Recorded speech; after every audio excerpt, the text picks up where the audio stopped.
Hello, this is Randy Baps from UXstars.com, and I review websites and other systems by companies to give them an outside perspective on issues that their customers may face when going through the user interfaces and customer journeys for their products. And today I'm going to cover some things to avoid and some things to do in order to give your users a straight path and to avoid red flags. So, I got an email about, among other things, the Comcast Flex, which is now a free service and device from Comcast. And I'm going to go and show you a few different aspects of that journey.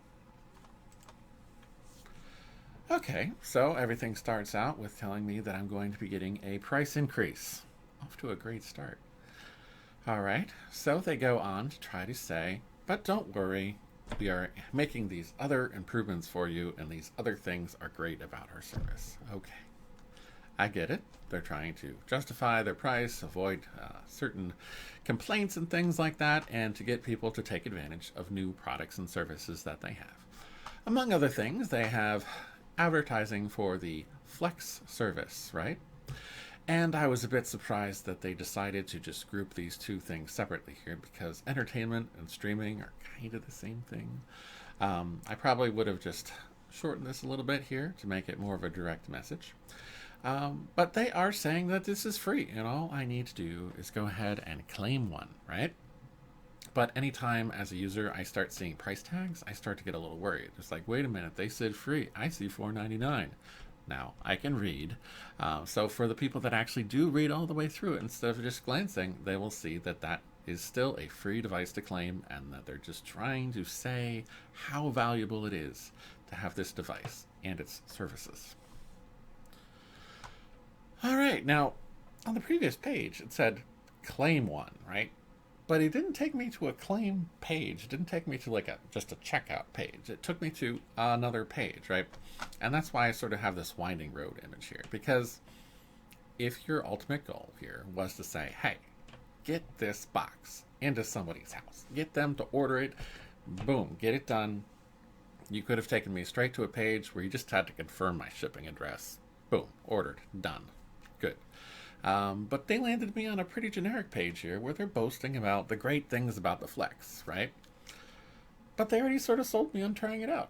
So once you sell somebody on trying something, just get it done. All right, and again here, they're hitting me with this whole $4.99 value, and I'm like, wait, is it costing me $5 a month? Because a lot of people won't necessarily read these sentences. They'll just be like, uh-oh, a charge. All right, now, this is not necessarily a red flag or a zigzag. They do have a video on this page for showing what this device is and what it will do for me. But from a perspective of UX here, I think that very few people will actually see this, because on the whole page there's tons of white space, tons of splashy images about your favorite shows and everything, and then there's this itty bitty button for a very well produced video. Actually, these users who you're trying to convince to get the Flex and who use your streaming services and your internet, they probably like videos, right? It goes along those lines. And so I think that they are sort of underemphasizing this video here, which I think would get people to want to try it out, right? And if you go through the effort to make a nicely produced video and people don't see the button that leads to that, it's like it doesn't exist. All right, so I went to continue to scroll down the page because I wanted to see if there were any other issues or things to note about this service. And this is a more minor point, but when you go ahead and you click on starting the video, it didn't actually center the video in the window so I could see the whole thing. It just sort of expanded the video below, so I had to scroll down below the fold of where I was, right? And so if you're going to make some kind of content appear, try to keep in mind making sure that that's centered so the user isn't left to sort of manually do that mundane step. All right. Here's another issue I found as I was going through this, having to do with the consistent practices of user interface design. At first, I thought that this was just a picture, yada yada, right? And then I realized, oh, this is a tabbed interface because clicking on each one of these things here will make a different image appear here, right?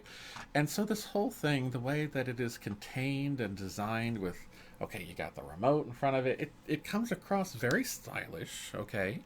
But I think that if you were to look at the analytics for this website, you would probably see very few people click on voice search and easy setup, right? Because to them it just looks like you'd scroll past this because you're seeing just a picture or screenshot of what this thing looks like.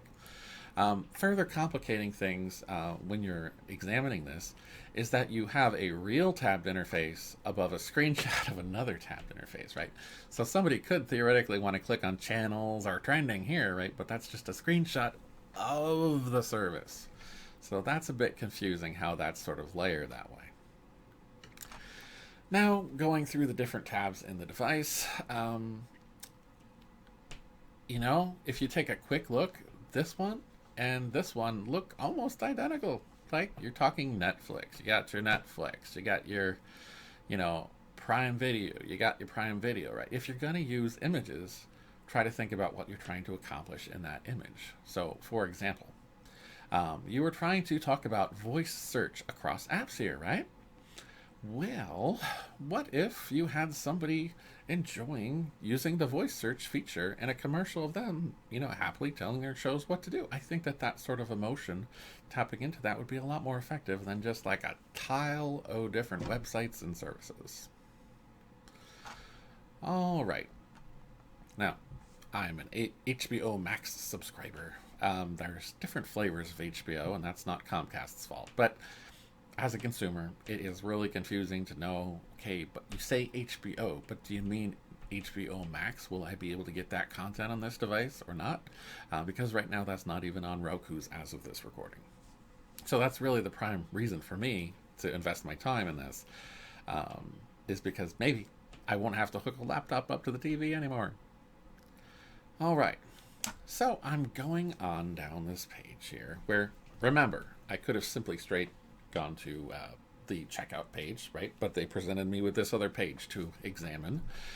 And, they bring up this whole X1 service here, which I have no idea what they're talking about. But it's like, they want me to get the Flex, da-da-da-da-da. And then they're like, oh, by the way, here's something better.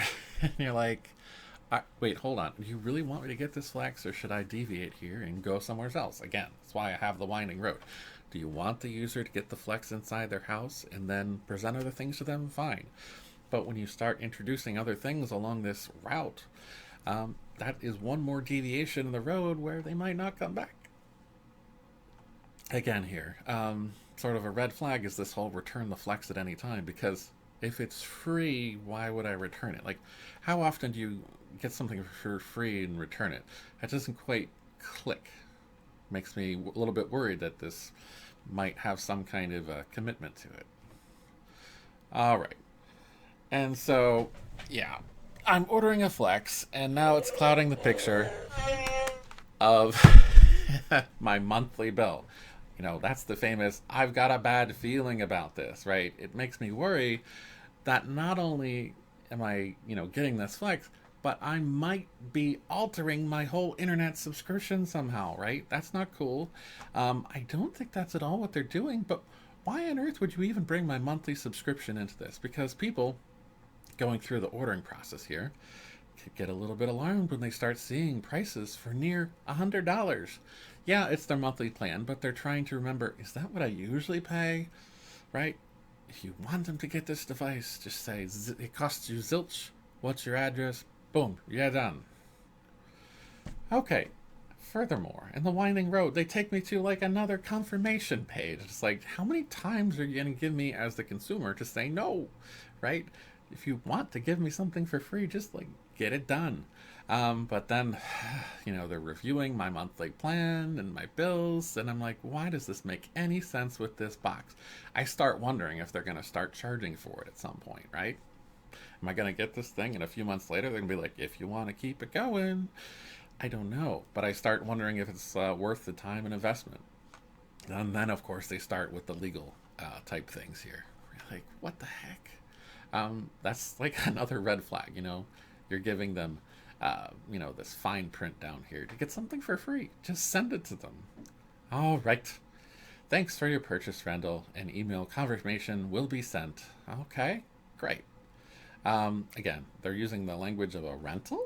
I'm like, I'm not renting anything. You said it was free. Okay, so I started doing a little bit of research afterwards, right? And I came up with an Xfinity support page here, and they're going through frequently asked questions. And one of these questions is, why are there only a few episodes of the HBO Max original shows available on my TV? And they're like, right now, there's just a sample. I'm like, whoa, that's a major red flag. Am I going to bother going through this, setting this thing up, hooking it up to my TV to just find out there's like one episode to watch? If it's HBO Max, just make it full HBO Max. Don't be like, oh, hey, there's this current limitation where you're going to get a minimized max. Please, no. All right. So, yeah, this is even making me worry a little bit more, right? I go and I find this Reddit because I'm like, can you, what are people really experiencing with this whole HBO Max thing? And oh dear, it seems to be like this user is indicating that they had to subscribe through Comcast to continue to get HBO Max on this. And I was like, oh, heck no. I don't want to have to, introduce a third party between me and HBO Max. And, what's that going to do? Are they going to play around with the pricing? I'm going to have to cancel my one plan, set up other devices differently. All right. So, okay. This whole experience here, I do promptly get a message on my phone saying, hey, you have ordered this device, order confirmed. And I started to get a little bit more worried, honestly, because they started popping up all these ads. I just wanted to download their app like they told me to, right? If you want somebody to download your app, you want to make that a straight path too. Boom, download our app. Okay, once you have the app, perhaps there will be an advertisement in there. But if your objective is to get them to download the app and they'd like to, don't start popping up these ads. I know you want to sell things for your Black Friday events and get people to see more of your ads, but if your objective is to say get them to have this app and download it, just take care of that first, one thing at a time, folks. And I think that there are many talented graphic designers and development team behind this whole thing, right?